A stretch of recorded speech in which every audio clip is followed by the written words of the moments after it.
So I just saw Disney's newest animated movie called Wish, and I have a lot of things to say about it. This video is going to probably be in a sort of familiar style to a lot of people who've watched my channel originally, because it's kind of... I don't know how else to talk about this movie. I saw it today, and I just immediately got home, and I'm just gonna rip it. I'm just gonna fucking start ripping into this movie. This movie was made to celebrate the 100th anniversary of, like, Disney, right? This is a celebration movie. Yet, it feels so empty and soulless. And that immediately sucks, but doesn't surprise me. I haven't, like, been the biggest fan of a lot of, like, the most recent shit Disney's been doing, and I mean that across, like, everything. Like, Marvel, Star Wars, like, all that shit. But I still make an effort to watch, like, the big Disney animated movies. I mean, it was a while ago, but I enjoyed Moana. I actually surprisingly liked Encanto a lot more than I thought I would. I didn't think that Frozen 2 was that great, but I like their animated movies. I tend to enjoy them a lot.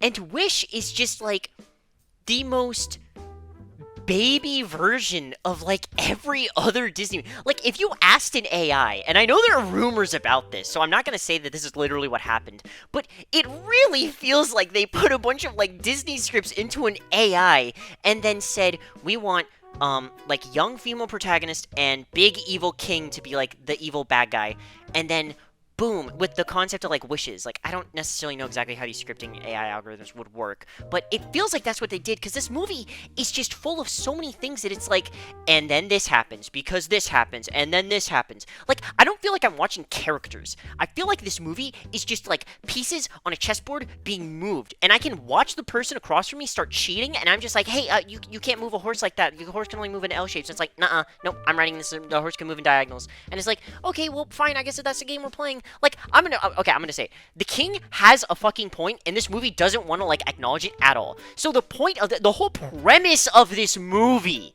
is that there's a king. And initially, the king isn't, like, evil, but he's got, like, he's got the seeds there. He's got the seeds there to be evil, so the movie pushes him to be evil more, right? So, we have our main character, who is Asha, and she lives in this kingdom, and I'm spoiling the entire movie, by the way. I don't give a shit. Don't watch this movie. Do not watch this movie. Please don't waste your money like I did. Don't watch this movie. So, there's a king, and his name is Magnifico, and that's a funny name. I think it's silly. This king has been ruling this kingdom. He's the only king of this kingdom, and he's, like, the first one there. So there's no other, like, past lineage, but he does come from, like, a family before, but he's, like, the first king. He's the only one in this entire kingdom that can use magic. This kingdom is, like, pretty well renowned because at age 18, you make a wish, and then you give it up to the king, and then you forget your wish, but one day the king might grant your wish at the wish ceremony, or whatever it's called, right? Asha is wanting to be the king's apprentice, and she wants to do this for a couple of reasons, but the biggest one is that she just loves the kingdom. She loves the kingdom, and she loves her people, and she wants to be there to help the people of the kingdom, which name I can't remember, so I'm just going to keep calling it the kingdom, because it doesn't want to matter what the name is. I'm not watching this movie again. So, Asha goes to meet the king, and it's our first scene. It's our first scene with the king, right? The first time we're actually, like, properly meeting him. And Asha makes a bad first impression. She's kind of awkward, random, lol. She says that I care too much. That's my greatest weakness. And side note, I know this is, like, a weird thing to say, but, like, some of the characters speak in, like, Old English, and they speak, like, Shakespearean, and, like, specifically the Queen. Like, the Queen talks a lot in, like, Shakespeare quotes, but, like, everyone else is saying things like probs, or, like, I feel so seen, is, like, a phrase that's unironically said in this movie, and it's, like, really weird, just because it's like, I feel like it takes me out of it. It's like I'm reading something, and then suddenly, like, in the role play, someone just, like, put a Twitter quote there, and then it's like, oh shit, sorry, I just broke character, let me just go back. There's much we must do. Haste, make haste before darkness, like, befalls the lands. What was that wondrous light? It felt so joyous and full of hope. And then it's just like, I feel so seen by all of you. And it's like, what the fuck, bro? Okay, whatever. So Asha gets to the king and she's making her first impressions and it goes bad, but then it goes well. They sing a song together, and then because the dialogue needs to be written in a certain way, we get the entire like problem of the movie. We find out, and this isn't like, I want to say the first 20 minutes, and this movie's like only 90-ish minutes long. In the first like 20 minutes of the movie, in the first like scene with the king, because we meet the king and then we transition into like song number between our main character and the king, which, by the way, side note, like all of the songs in this movie are like, I don't want to say like bad, because they're not like bad songs, but they're incredibly forgettable. The only one that's kind of memorable is the "This Is the Thanks I Get," but only because like it actually feels like it's written to be sung by the character and how he feels in that moment, if that makes sense. Like all the other songs are very wishy-washy, like big ideas, like the idea of wishing for more, or the idea of like wanting to save the day, or the idea of like how beautiful it is to want something and hold it dear to and close to your heart, which is the song that they sing together in like the study room. But like the king song is the only one that's like, ah yes, only the king would sing this song, because the king is the only one who feels like his people aren't being thankful to him, and like he feels like he deserves more recognition. They're thus provoking him to start singing a song, which actually has some like kind of interesting visuals, and like the visuals of the movie start to shift a bit as like the king dips more into a sinister light. But the movie already cast him as the villain when in the first fucking scene we meet him, Asha's like, oh hey, my 100-year-old grandpa, this guy was born the year Disney fucking got founded, baby, ladies and gentlemen. This guy was born the same year. And it's no coincidence that they made him like 100 years old. Which, you know, cute little detail. He's the most active 100-year-old guy I've ever seen.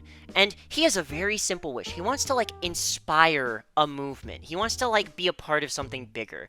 And the king argues that there are some wishes that are too dangerous to be granted.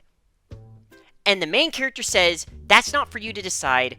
Like, that's like that's not fair. Like, you can't just hold on to these wishes from these people and like not let them ever fulfill them. Like, they gave their wishes to you, their dreams to you, and you're preventing them from seeing them. And the whole wishing mechanic is incredibly weird because like okay, when you make a wish at age 18 and you give up your wish, you forget what your wish even is. So it fundamentally, like, changes you as a person. Like, imagine if you're really into art, right? And you're really, let's say specifically, you're really into painting, and, like, your age, like, 13 to 18, all you do is painting. You love painting. It's the only thing you do. If your wish is to become the greatest painter ever, when that gets taken from you, it would make sense that it takes, like, the desire of, like, painting away from you, because you're giving up that wish to the king. So there's a character in the movie, his name's Simon, who his wish, I think it might have been like to become the greatest knight in the kingdom, but I don't know if that was his actual wish or if that was just like the king lying, because he stuck, like by the end of the movie, he's stuck the same way he is at the beginning, which is like everyone comments like, you used to be so like energetic and full of energy and now you're like sleepy and all, you don't really do anything. Like, you're really tired all the time. You're different. You are fundamentally different because of the thing you gave up, which makes sense. But like, he fucking doesn't know what his wish is, so he's fundamentally a different person.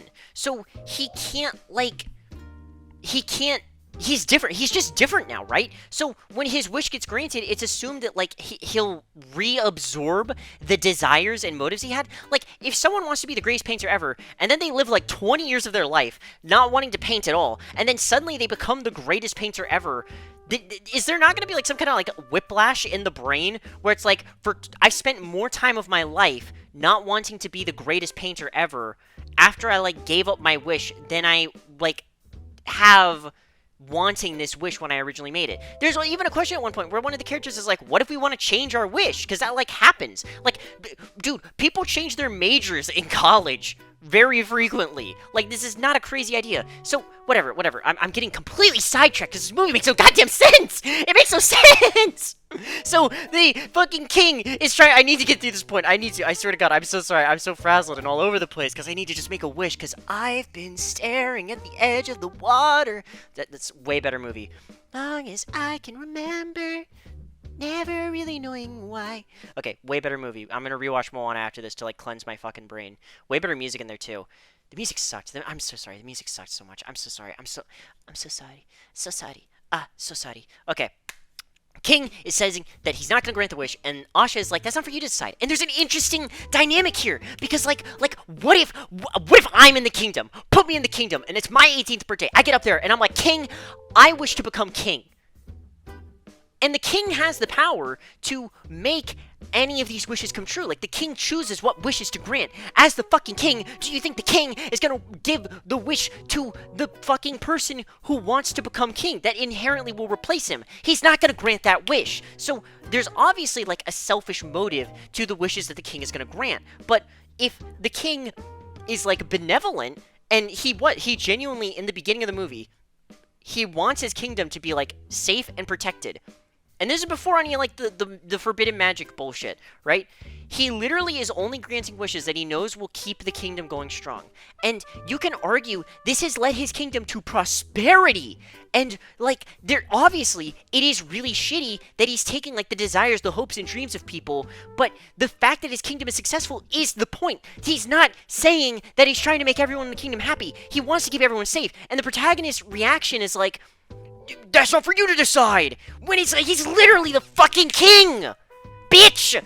So fucking Asha is like, "That's not for you to decide," and then the king is like really petty, and this is, you know, his big villain role reversal where he's like, "Your grandfather's wish is too dangerous because what if he wants to become a rebellion leader, or what if he wants to become a terrorist, right? Asha, I'm really sorry. Your 100-year-old grandfather is a terrorist. He's gonna fucking. No, I shouldn't say that. But he's gonna. What if he brings a new religion to the city, Asha? You don't understand. He wants to die a religious prophet. What if he's the next prophet? What if someone's wish is to be Jesus Christ, okay? This wish system is fucking insane. Like, what if I got up there on the pedestal and, like, the king was like, "Think of your wish. Hold it in your hands." And my wish manifests, and my biggest desire is to, like, blow up the earth, right? That's my wish. I've materialized it. Or, like, to blow up the kingdom. And then Asha's up there. She's looking at all the wishes, and she's singing her song, she's making all her points. And then the king pulls down one wish. Like, if there was one wish that was objectively a shitty thing, the king would have had the easiest clapback, where Asha's like, "Everyone deserves a chance to, like, pursue their wishes. I have been on the internet, Asha. I know you don't have that in, like, old medieval times, or whatever time this movie takes place in, because they don't have planes or whatever. But, like, I know what people are like, Asha. You can't be so bright-eyed and bushy-tailed. Like, Asha, you don't understand. There's some pieces of shit out there, okay? There are some bad people out there, Asha. And unfortunately, I know that your kingdom has none of these bad people, apparently, because the king couldn't, like, pull down a single wish and be like, this guy wants to fucking, like... This guy wants to, like, rug pull the entire civilization. This guy wants to be the richest guy in the city by making everyone else poor. This guy wants to fucking live in a communist utopia, Asha. This guy wants communism in my kingdom, in my monarchy, Asha. Asha, do you understand why I might not want to grant the communist wish, Asha? Do you see why there's a conflict of interest here? Like, what if someone's wish was literally, "I want to kill the king. I want the king to fucking die." And then he pulls down the wish, and Asha's like, "Oh, well, I know that they want to wish that you, like, fucking die and shit, but, like, that's their, like, belief, yo, and shit." And then the king's, like, holding this wish, and he's like, "When they handed over their wish to me, they gave it to me because they trusted me to keep it safe. So I'm sorry that the Kingslayer gave his wish to the king, okay? I'm really sorry." And, like, also, it's really interesting because this movie presents, like, a very real conflict of interest, where it's like, do you value the happiness of your civilization or the prosperity of your kingdom? Because you could make an argument that the king's prosperity is only because he's been keeping his subjects in check, but Asha wants everyone to be happy because she, like, you know, she's 18, she doesn't know any better, she's not, like, mature, and I totally understand that, and it's really cool, but, like, they don't do anything with this dynamic at all. I swear to God, you could Thanos snap half the characters out of this fucking movie, and nothing would change. Half of Darius' friend, or not Darius, half of fucking Asha's friend group, boom, Thanos snap, don't exist anymore, nothing changes. Like, you get rid of the fucking sneezy character, the doofus, and the, the girl, there's just a random, like, other girl there, and then the other girl, not the one on the crutch, not Daria, Darrow, whatever her name is, the one who has, like, the crutch. You just need the crutch, maybe the short guy, and then Simon. And I only remember Simon's name because he actually has a fucking character in this movie. Like, okay. Simon is an interesting character because he's basically everything that Asha is like arguing for, but the movie leaves him in such a weird place because at the end of the movie nothing happens. Like he fucking, oh my god, this movie makes no goddamn sense. Like imagine if I told an AI to write this movie and then I looked over it as a human and I'm like monkey smashing on typewriter on keyboards and it's just going and that's like the sound of like the keyboards or whatever. And so they're going crazy and then like they put the thing and they put Shakespeare into this fucking movie and then they put it I'm sorry these sound effects aren't helping. I'm just like going mad schizophrenic right now. I'm so sorry. My mind is racing at 1,000,000 miles an hour because this movie makes no goddamn sense.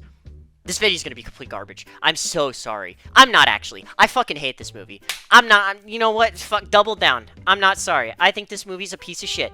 But I don't hate the people who work on it, and I hope that the people who work on it like are like doing a lot better now. I hope that they work on great projects in the future, and I hope that they go on to do great things. Disney. What the fuck is this movie to celebrate your 100th anniversary? It is dog shit. So, fucking, there's a chase scene. Oh my god, I'm not done. Oh my god, I'm gonna fucking rev up like a fucking Lightning McQueen on the last lap of the fucking piston cup. Okay, so, there is a part in this movie where they use magic. Magic is a very core part of this movie. It's a very core element. Imagine a Disney movie without magic. Okay, imagine that. A Disney movie without magic.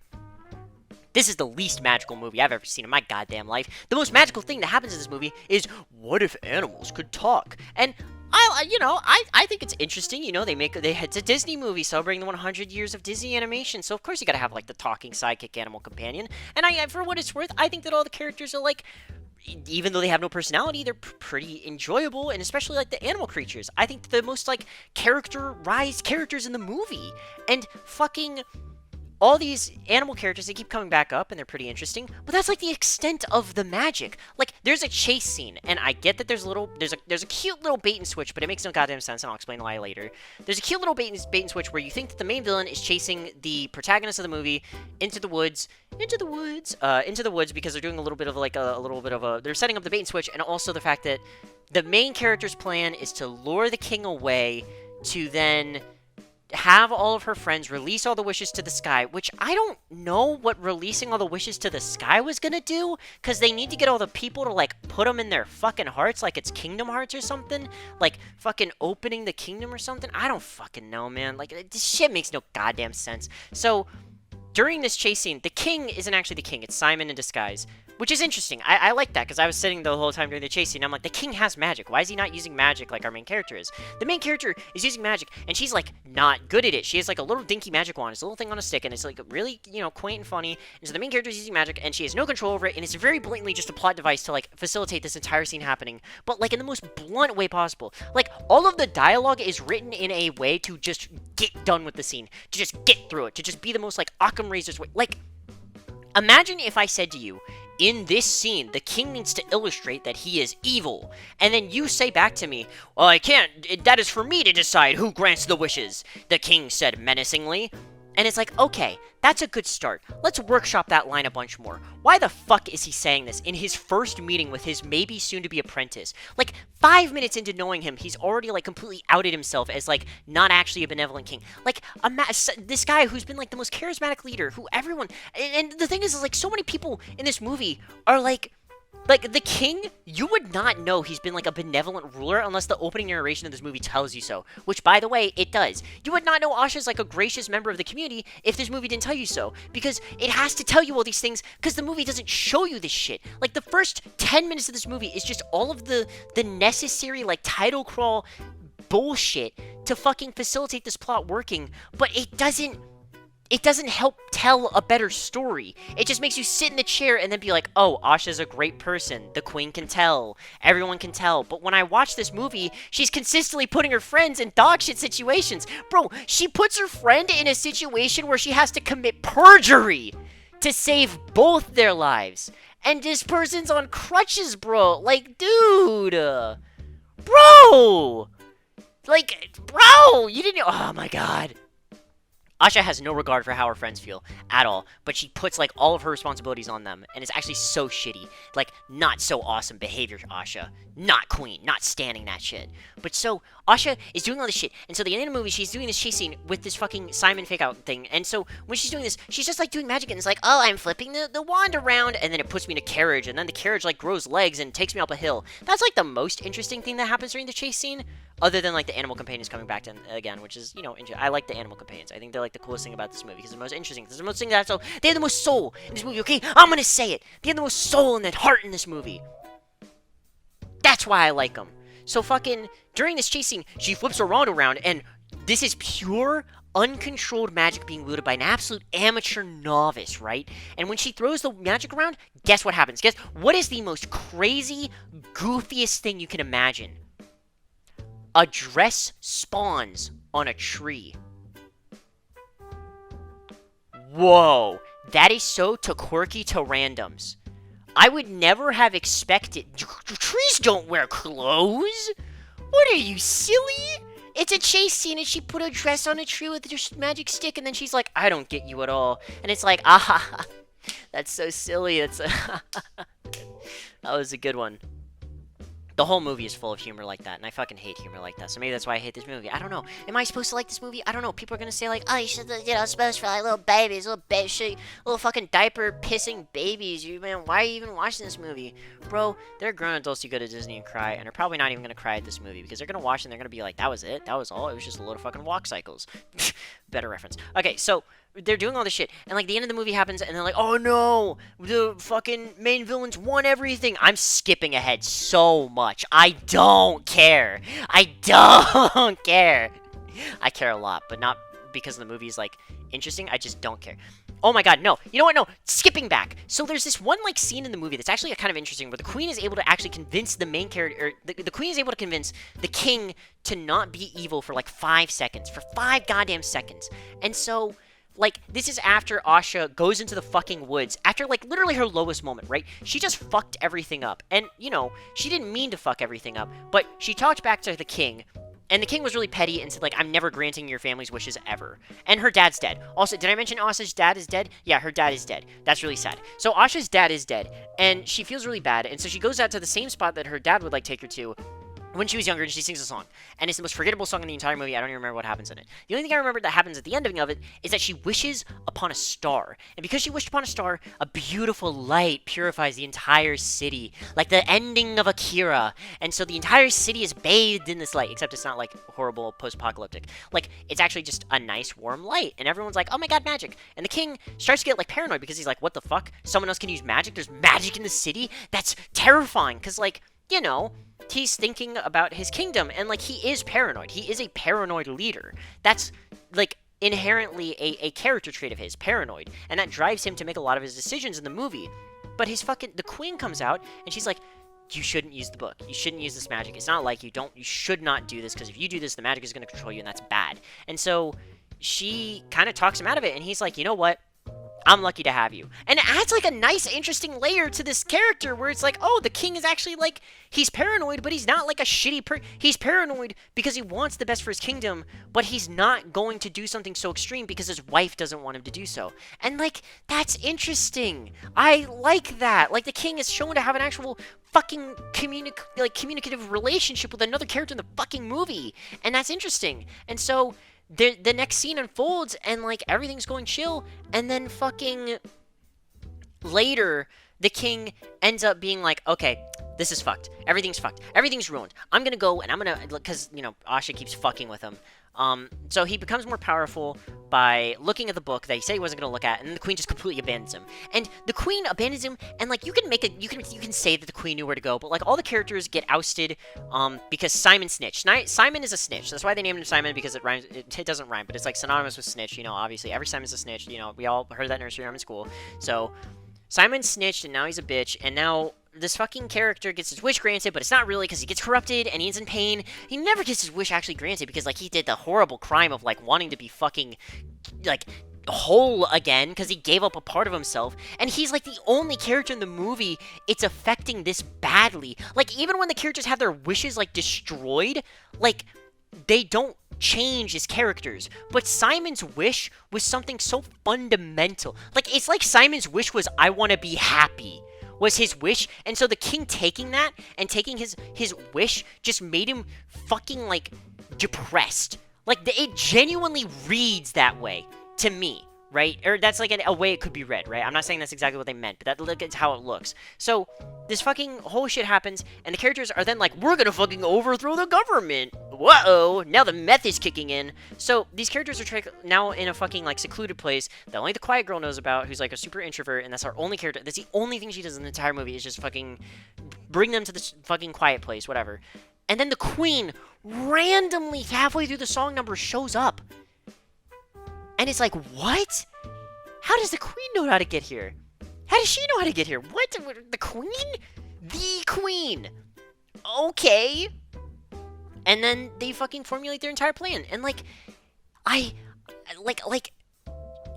if someone you knew did something shitty, or, like, did something you told them not to, I feel like you would completely just go back on them immediately. Like, the queen has married this guy and known him for her entire life, yet by the end of the movie, she's just like, you did one bad thing, that means you're getting sentenced to the dungeon, bitch boy. And it's like, what the fuck? Like, all of these people who trusted this king, who trusted their leader, and this is before he, like, starts torturing all of them, right? This is like, you know, a lot of them are still cheering for him at this point, even though he does, like, some scary, sketchy shit, and he took all their wishes. But they're still kind of on his side because, like, he's their king, he's protected all of them. None of them, like, give any inkling to anything of him. Like, they're all just, like, immediately against him, and it's like, I overthrow the government, I guess that's what we gotta do. The queen's even here. The queen wants to overthrow the government.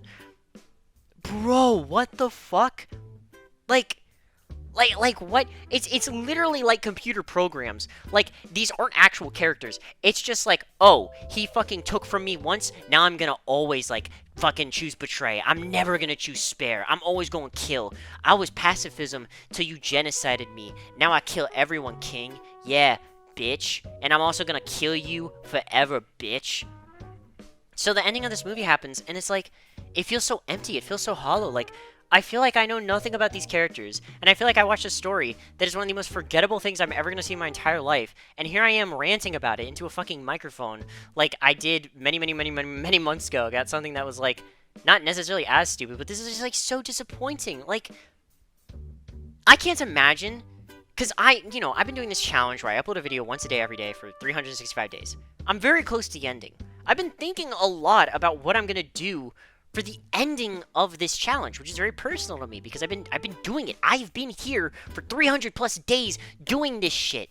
Yeah, everything hasn't been the greatest. Yeah, I've fucked it up many times. But, like, I can't imagine capping off, like, the end of my challenge with, like, an anticlimax, with, like, the most, like, family-safe, family-friendly, like, thing ever. I would want to do something special, and I admire the fact that Disney wants to do something special with, like, their 100th fucking year production. That's a big milestone, but this is, like, so fucking depressingly bland and boring.